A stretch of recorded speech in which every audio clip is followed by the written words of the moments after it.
nito din yun there. Kasi pag love ka pero hindi equal, pwede na yung opportunity na yun masayo kasi ikaw ang pinili, no? Pero may yung walang opportunity sa love, hindi binigyan. So, kaunti lang talaga. So, mayroon talagang nalamangan. Ang hirap, ang gulo din, no? Ang gulo. So, hindi talaga magulo kapag equal, no?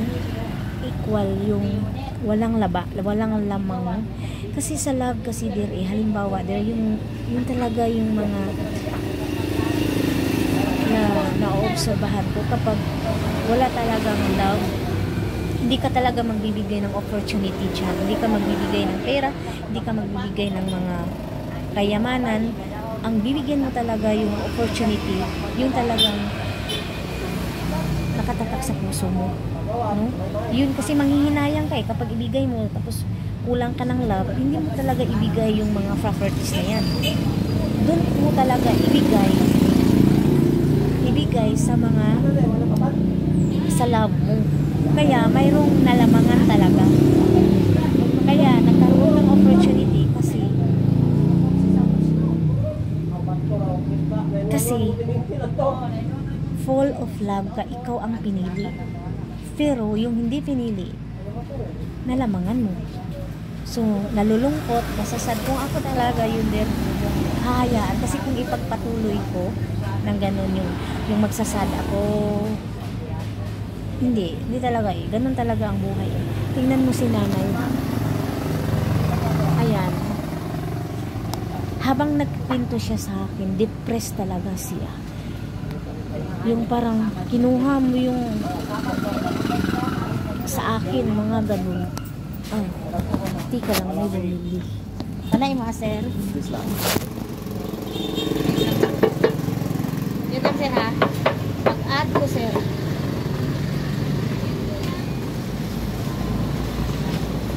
Pag-add ko sir.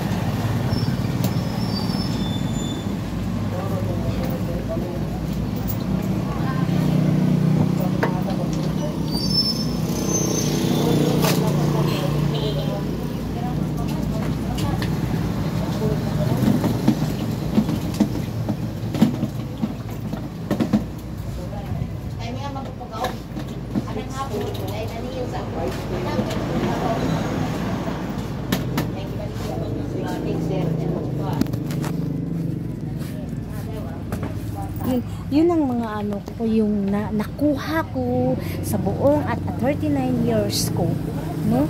Yung napag-iisip-isip ko talaga yun there kasi love yun there hindi mo maibigay yung buo, lalo na pagpira or involved o properties ang pag-uusapan kapag hindi mo love. So maibibigay yan sa love mo. Kaya yung love mo, yung hindi mo love, pwedeng mawalan talaga. Tapos ikaw ang nagkaroon ng opportunity. So, masasabi mo talagang hindi equal. Kasi ang equal, lahat equal, divided yan Pag hindi yan divided, nagkaroon ka ng opportunity. Yun ang opportunity, pero hindi equal. Pero, iba ang usapan. Opportunity, kasi nasa tamang desisyon, nasa tama yung opportunity na yan, nasa tama yung divided na yan, nasa tama yung pamamaraan, yung naibigay mo nasa tama. Yun ang tinatawag na equal opportunity na wala kang nalamangan. Ganun, no? Sarap pa lang. Pero kung ako, let go to myself, no? Pero minsan masasaktan pa, masasaktan ako lalo na pag narinig ko yun sa ibang tao na narinig ko na ang sama-sama ko. Hindi ko masama. Kasi kung masama ako, nagagalit na ako. Kasi kung masasama ako, yung parang napungot na ako.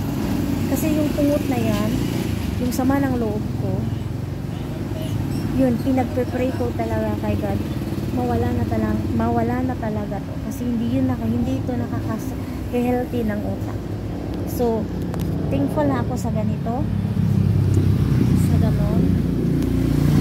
Ganun na talaga yung tinda ko din. mayroon ding magsasabi sa akin there, yung mga oh, napurdoy na ka, mga ganun. Napurdoy na ka, yung masakit talaga.